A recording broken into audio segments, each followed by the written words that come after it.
Assalamualaikum warahmatullahi wabarakatuh. Hai sahabat hukum, dimanapun dan kapanpun kamu nonton podcast ini. Gimana kabar kalian semuanya? Semoga kalian senantiasa sehat selalu ya. Baik, senang sekali saya Rima Arianti Sinurat bisa kembali menyapa kamu dalam acara Ngopi. Tentunya bukan sembarang ngopi, karena ngopi yang dimaksud adalah ngobrol inspirasi. Nah, namanya juga ngopi, tentu saya tidak, namanya juga ngopi karena ngobrol, namanya juga ngobrol pasti nggak hanya sendirian kan. Di sini saya telah ditemani oleh seorang narasumber yang sangat luar biasa. Beliau memiliki profesi yang sangat diinginkan, diimpikan oleh para mahasiswa Fakultas Hukum tentunya. Siapa beliau? Langsung saja, beliau adalah Bapak Dedi Wibianto Atabai SHMH selaku Kepala Kejaksaan Negeri Asahan. Assalamualaikum Bapak, selamat pagi. Waalaikumsalam. Bagaimana kabarnya Pak? Alhamdulillah ya. Padat jadwal ya Pak? Padat ya. Tadi juga dari ini langsung ke MOU. Dengan negeri. Iya, habis dari penandatanganan MOU, pemberian apa tadi? Kuliah umum baru langsung ditarik lagi nih ke ruang podcast gitu. Baik, Bapak sekarang menjabat sebagai Kepala Kejaksaan. Iya kan Pak? Nah saya ingin tanya nih sebelum kita ke pembicaraan topik utama gitu terkait peran dan fungsi kejaksaan gitu kan. Nah saya ingin nanya apakah sebagai jaksa ini memang cita-cita Bapak dari dulu gitu? Bukan? Oh, jadi dulunya cita-citanya mau jadi apa nih Pak? Ingin jadi apa? Sama dengan sebagian besar anak-anak mungkin cita-citanya mau jadi dokter. Oh, dokter. Tapi boleh sedikit ceritakan dari dokter itu kenapa bisa, alhamdulillah emang rezekinya langsung jadi jaksa gitu? Bukan. Jadi memang saya awal mula habis selepas SMA makanya saya ambil jurusan biologi. Makanya saya mau jadi dokter. Tapi jalan menentukan lain. Saya pertama kuliah di Fakultas Teknik Industri, Manajemen Industri di UPN Veteran Jawa Timur. Nah, baru nanti 96-nya ya saya dapat inspirasi masuk di Fakultas Hukum Universitas Airlangga. Berarti memang dulunya dokter, tapi emang cita-citanya pengen jadi dokter, tapi berkendak lain tuan, berkendak lain jadi jaksa. Tapi alhamdulillah juga ya Pak jaksa. Ini sebenarnya jaksa ini banyak juga loh Pak diminati oleh mahasiswa Fakultas Hukum. Jadi setiap ini kan baru penerimaan mahasiswa baru nih kami. Jadi biasanya di awal perkuliahan pertemuan pertama itu kami selalu bertanya apa motivasi kalian ingin menjadi masuk Fakultas Hukum. Pasti rata-rata jawabannya karena saya ingin menjadi jaksa. Seperti itu makanya wow sekali ini kami juga sangat ya terharu juga orang Bapak berkenan hadir di acara podcast kami ini gitu kan. Baik, tentu kan sebelum Bapak menjadi Kajari nih, singkatnya Kajari, pasti kan ada proses nih mulai dari dari cita-cita yang dari dokter tiba-tiba jadi jaksa. Boleh nggak Pak ceritakan sedikit prosesnya gitu? Mungkin proses dimulai dari ini masuknya sebagai mahasiswa hukum hingga menjadi jaksa gitu. Ya, makasih. Jadi sebenarnya sama sekali tidak ada di pikiran mau jadi jaksa dan lain sebagainya. Ya semuanya mengalir saja. Dari berawal saya kuliah di teknik, kebetulan kita di ilmu alam ya awalnya ya, di IPA meskipun biologi. Kita kuliah dalam perjalanannya saya kuliah juga di Fakultas Hukum. Pun sampai dengan menjelang lulus pun belum terpikir saya mau jadi jaksa. Dan yang saya ingat ketika kita tahun 98 ya demo-demo itu, saya malah teringat saya ikut demo di Kejaksaan Tinggi Jawa Timur. Nah itu kisah lucunya pun saya sempat ditegur salah seorang petugas dari kejaksaan. Ya kita waktu itu ya siap-siap aja lah kalau kita mau ribut. Rupanya lucu aja, mas tolong tanamannya jangan diinjak. Nah itu terakhir sebelum reformasi 98. Dan pun ketika berawal dari masuk sebenarnya ya karena kehendak Allah aja lah. Karena jujur orang tua pun ketika itu tidak memberikan dukungan ya. Saya teringat waktu itu pendaftaran saya dapat administrasi jam 11 malam di tengah hujan keras dan angin, hujan lebat dan angin, sehingga tenda di depan Kejaksaan Tinggi Jawa Timur porak-poranda. Jadi di antara beberapa teman saya yang mendaftar, mungkin sayalah yang paling tidak siap. Karena jujur waktu itu hanya KTP asli saja yang saya pegang. Dan ketika itu bapak saya yang notabene juga anggota TNI, punya anggota 25 orang, untuk sekedar mengantarkan syarat administrasi yang ada di rumah ke Surabaya, tidak mau. Jadi dengan apa yang ada di diri saya mendaftar, dan sebenarnya saya mendaftar di kejaksaan juga tidak ada beban, karena ketika itu saya sudah bekerja di salah satu perusahaan swasta. Jadi nothing tulus saja, terima oke, nggak terima tidak ada masalah. Tapi ya jalan Allah sudah menentukan lain, masuk di kejaksaan, kira-kira seperti itu. Tapi memang mengingat kembali ya Pak, memang rata-rata nih misalnya kayak apa yang diingin kadang tidak berjalan dengan ini ya, sesuai yang keinginan kita kan Pak. Misalnya saya juga dulu gitu, misalnya ingin jadi polisi nih, ternyata Allah juga berkehendak yang lain gitu. Misalnya seperti Bapak, cita-citanya jadi dokter, ternyata alhamdulillah jadi Kajari sekarang, hingga gitu. Jadi terkadang surprise juga terkadang dengan ini ya, apa yang diberikan oleh Allah Subhanahu wa taala ya Pak gitu. Baik. Dalam ini kebetulan kami ingin menanyakan informasi penting nih sama Bapak. Untuk menjadi seorang jaksa, apakah ada syarat khusus yang memang wajib dimiliki oleh seorang calon gitu, calon jaksa gitu? Misalnya kalau untuk syarat biasanya kan tinggi, udah biasa lah gitu. Maksudnya untuk syarat khususnya gitu, yang agar memberikan kepastian gitu. Kalau syarat khusus, saya kira sekarang kan sudah kita ada kemampuan dasar dan kemampuan khusus ya. Iya. Jadi tentu kalau mengacu dulu ketika tes administrasi, kemudian lulus akademik, ya kan, alhamdulillah kita dulu dapat ranking lah sampai ke wawancara. Iya.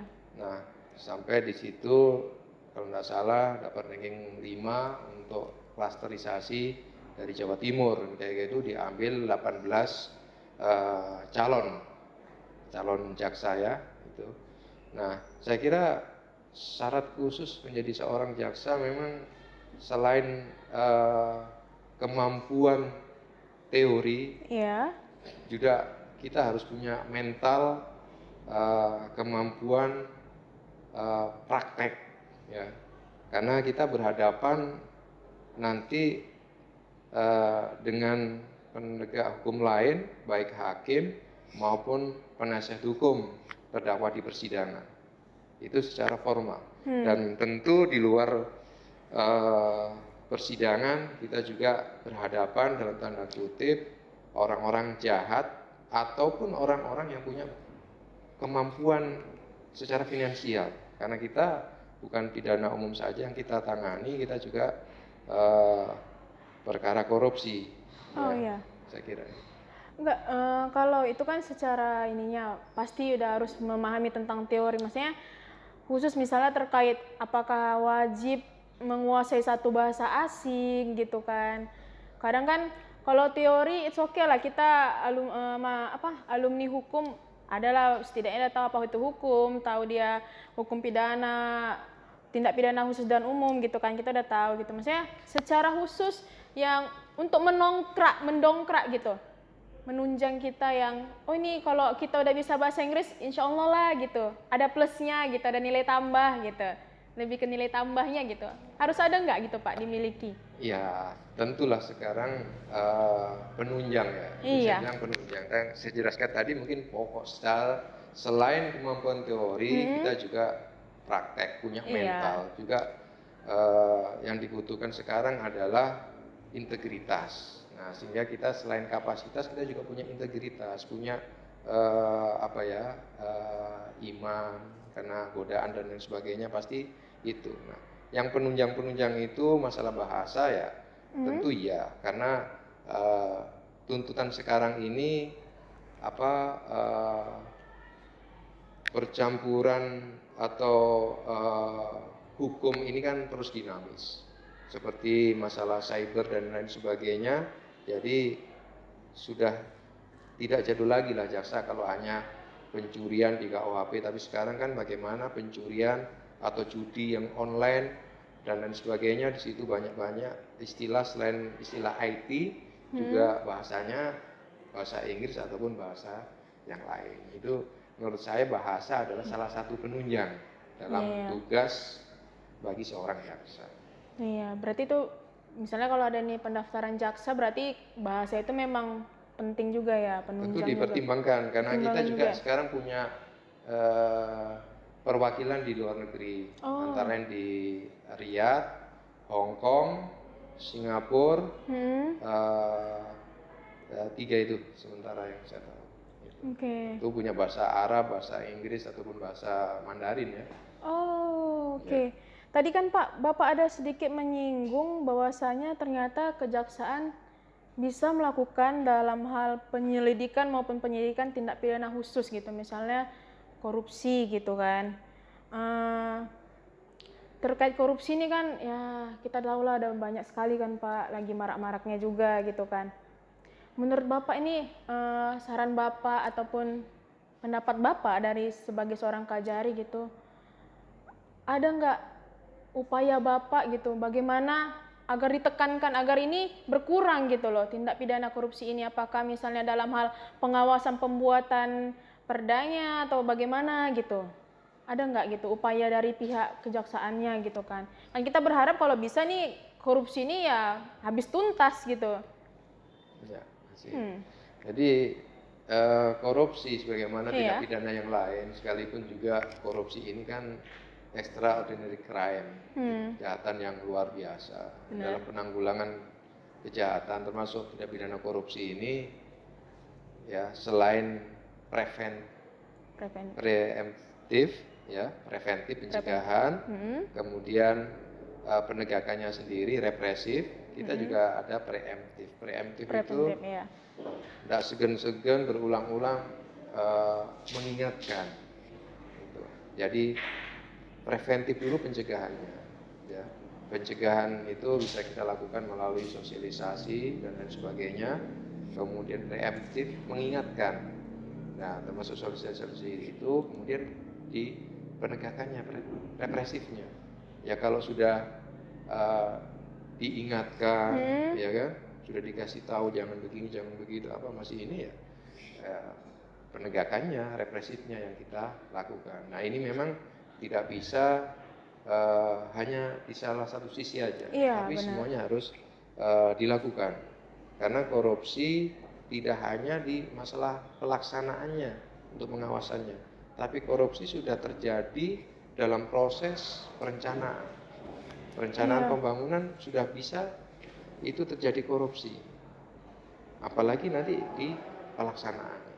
Pun korupsi tidak hanya sektor yang selama ini sering kita lakukan hanya dalam tataran pengeluaran keuangan negara. Tapi korupsi juga dalam sektor-sektor penerimaan negara.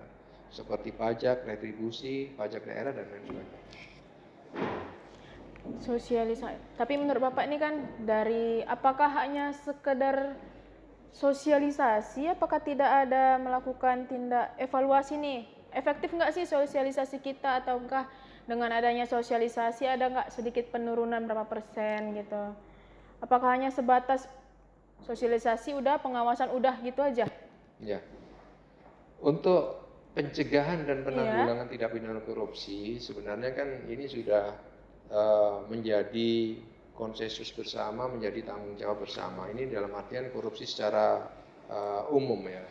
Nah, apakah korupsi, tidak pidana korupsinya, ataupun termasuk di dalamnya adalah KKN, di dalamnya adalah termasuk gratifikasi, itu sudah menjadi program nasional, masuk dalam rencana aksi nasional. Jadi memang ini melibatkan semua pihak, termasuk juga masyarakat. Kalau tadi pertanyaannya, cukupkah efektif dengan sosialisasi? Sosialisasi tentu enggak. Ya tentu represif sebagai salah satu policy, sebagai salah satu kebijakan yang diharapkan tentu bisa membuat efek deterrence. Efek deterrence atau pencegahan itu bagaimana yang sudah melakukan tidak mengulangi, pun juga orang lain yang belum atau tidak melakukan jangan sampai mengulangi.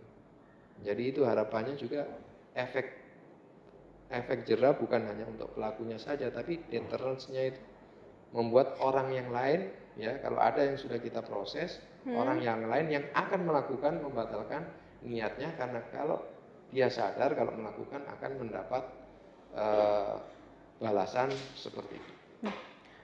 Nah, ini teringatnya kan Pak, kalau berbicara tentang korupsi kan, mereka yang melakukan kan tentunya mereka sadar itu salah gitu kan.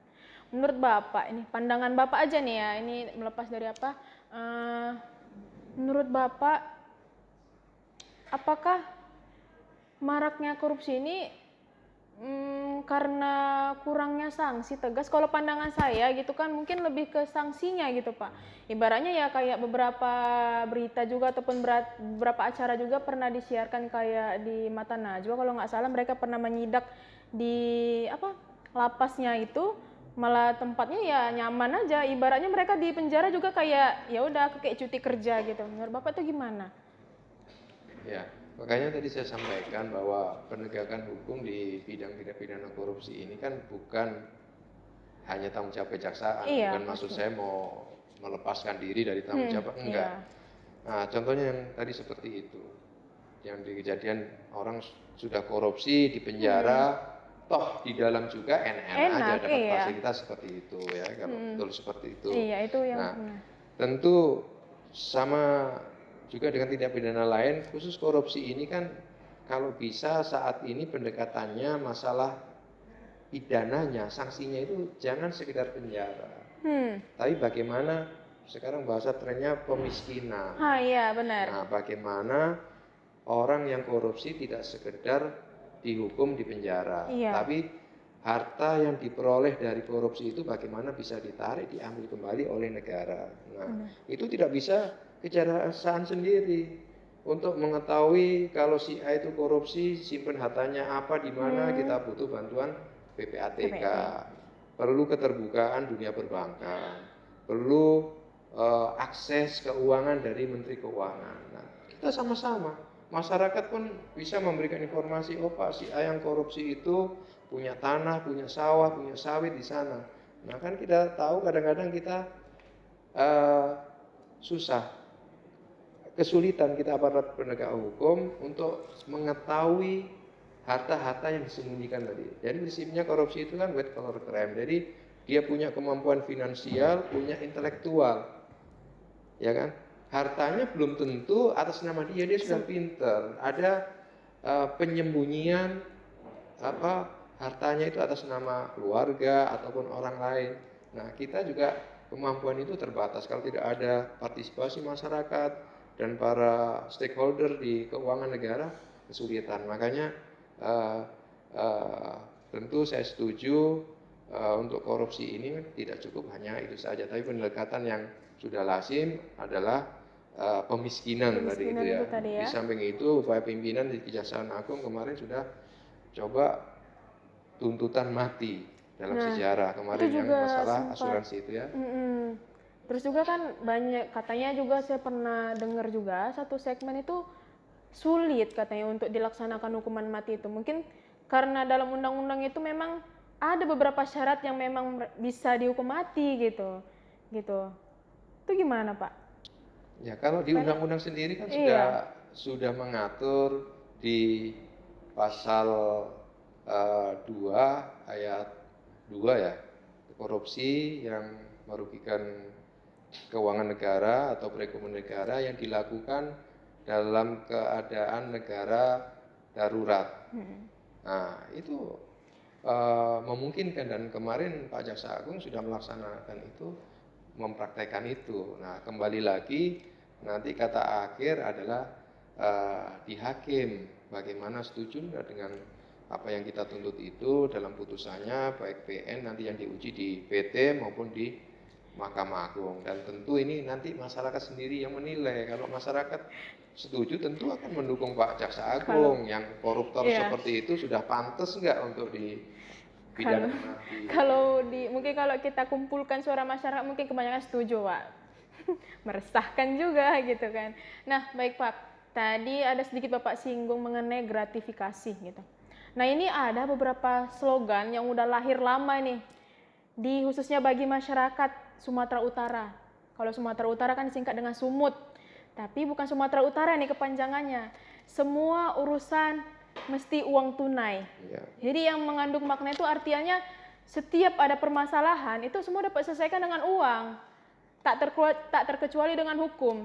Kalaupun lu berhubungan dengan hukum juga semua dapat selesaikan dengan uang gitu. Nah, bagaimana cara Bapak untuk menjagakan diri dari hal tersebut, dari tindakan gratifikasi baik diri Bapak sendiri maupun instansinya Bapak, rekan-rekan Bapak yang lain gitu, khususnya di Kejari Asahan gitu.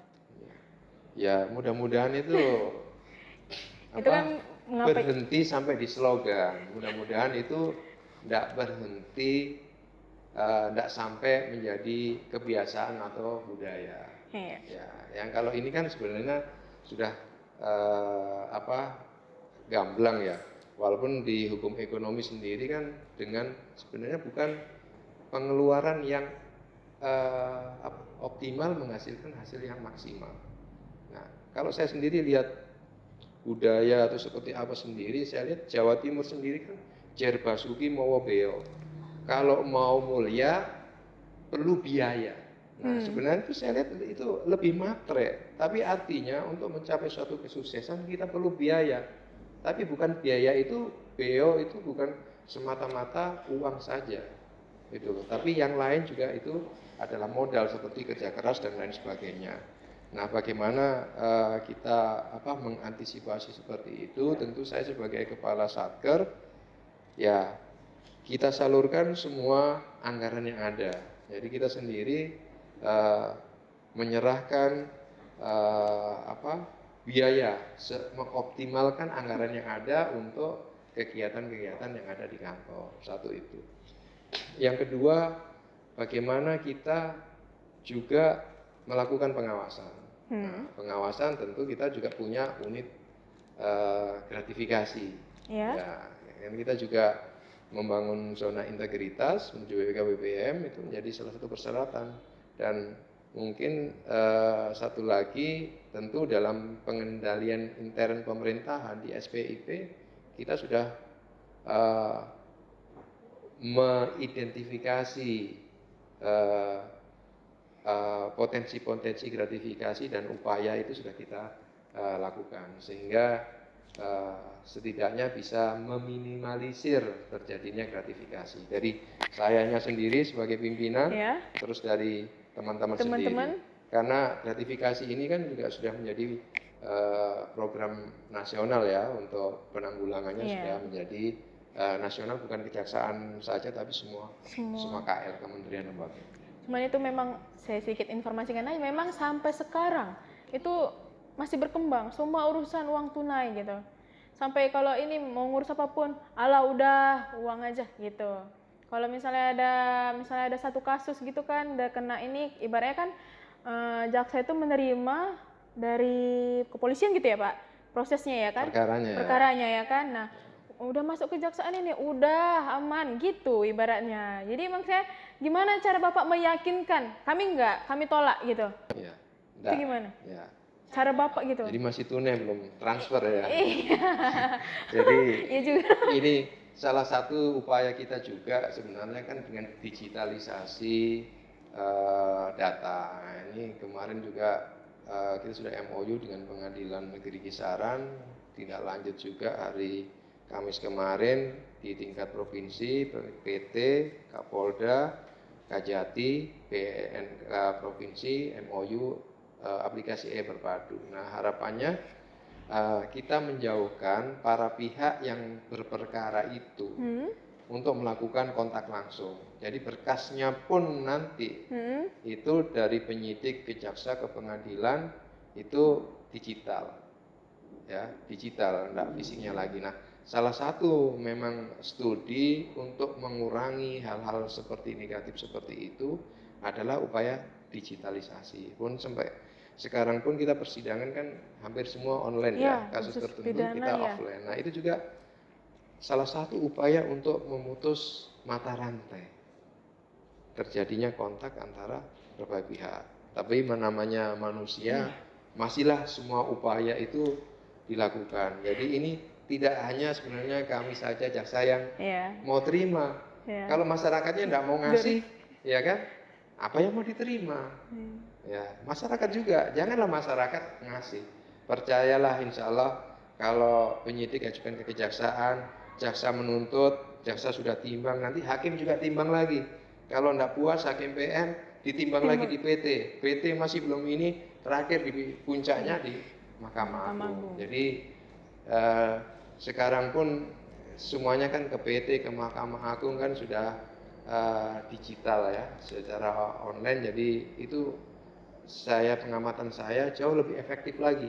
Karena para pihak juga yang sekitar 10 tahun yang lalu di Mahkamah Agung sudah tidak bisa kita mau jumpa sama hakim ini, kita sudah tidak bisa. Sekarang pun seperti saya terakhir lihat di Pengadilan Jakarta Selatan, kita masuk ke pengadilan itu sudah betul-betul kayak akuarium, banyak pintu, kemudian kita menjadi perhatian, kita naik ke tangga 2 itu seolah 1000 mata kita mengawasi. Nah itu sudah saya lihat kemajuan luar biasa, dan mudah-mudahan kejaksaan juga bisa mengikuti yang ada di pengadilan. Tentu untuk bisa seperti itu ya perlu dukungan dana dan lain sebagainya. Berarti selain dari pihak orang bapaknya juga udah kami tolak, berarti sekarang tinggal masyarakatnya aja nih ya. Juga. Masyarakatnya juga udah diingati sama Bapak Kajari kita ini, stop lah gitu. Percayakan sama kami gitu ya kan Pak?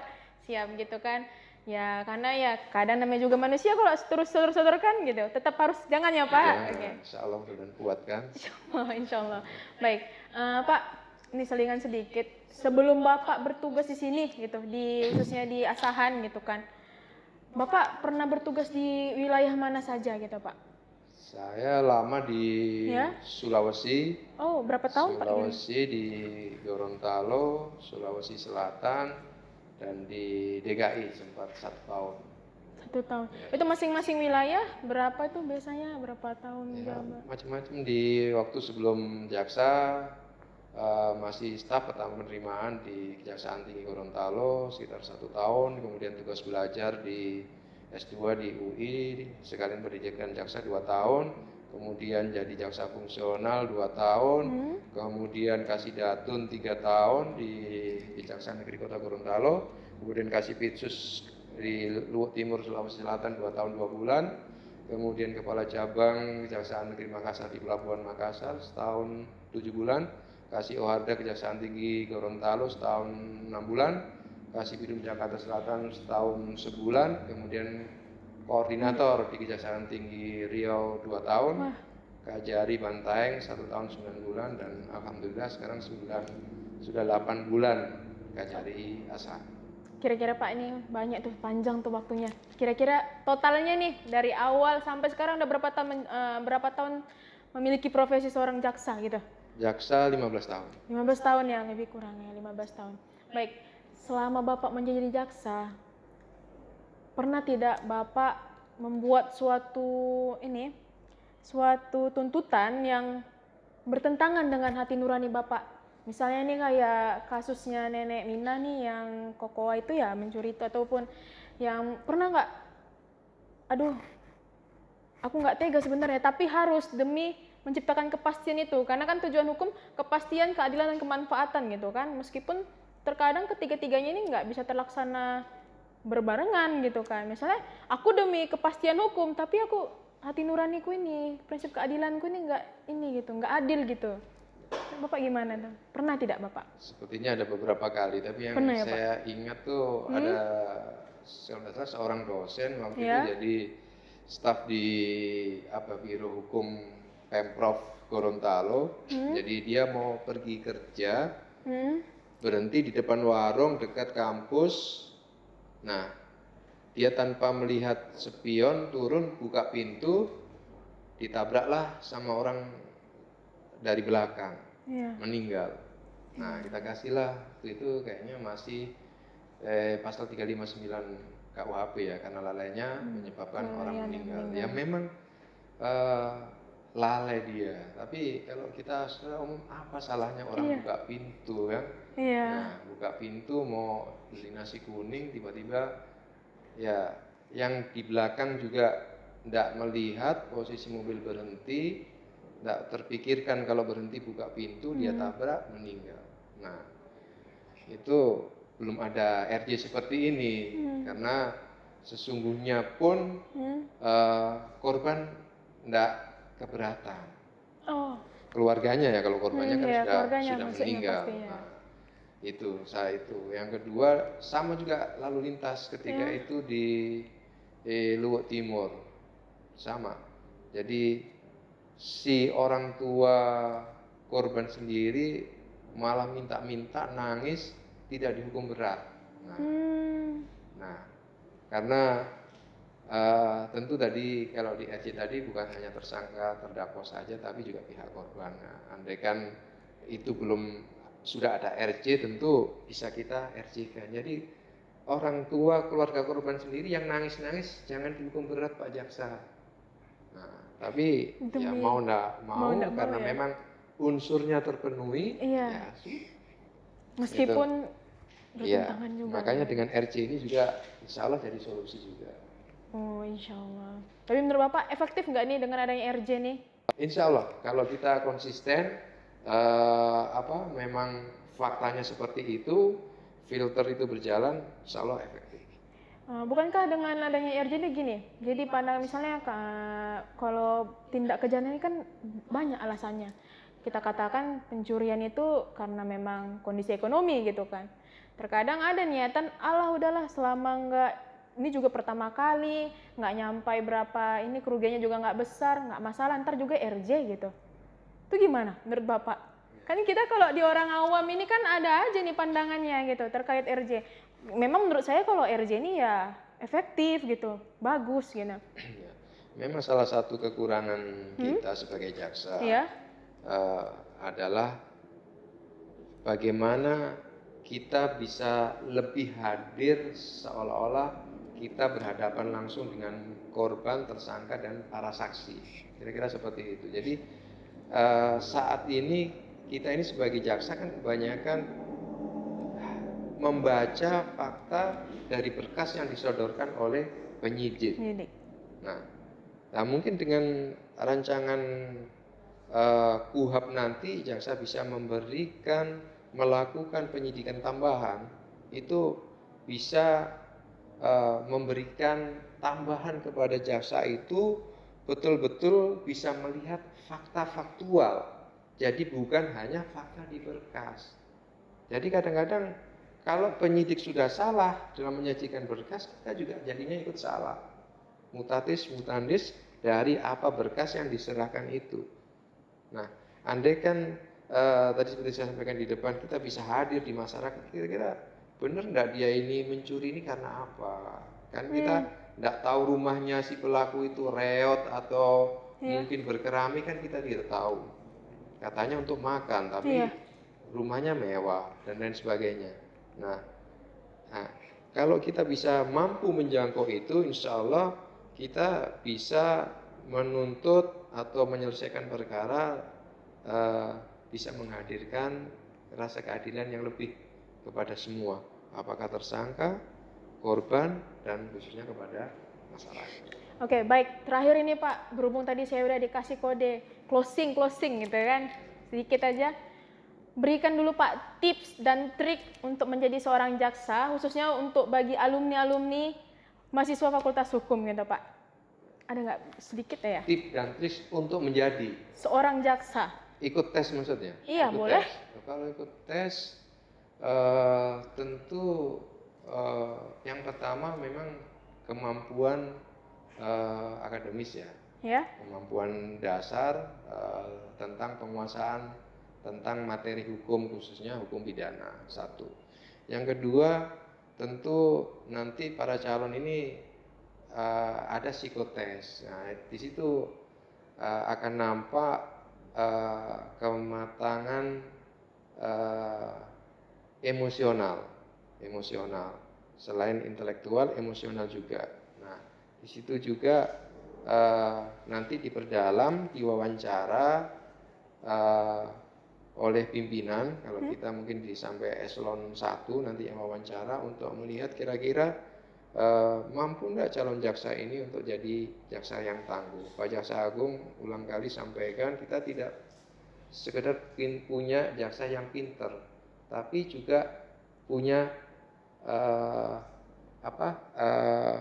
punya integritas. Jadi pinter saja tidak cukup, tapi punya integritas. Karena ke depan tantangannya luar biasa, godaannya luar biasa.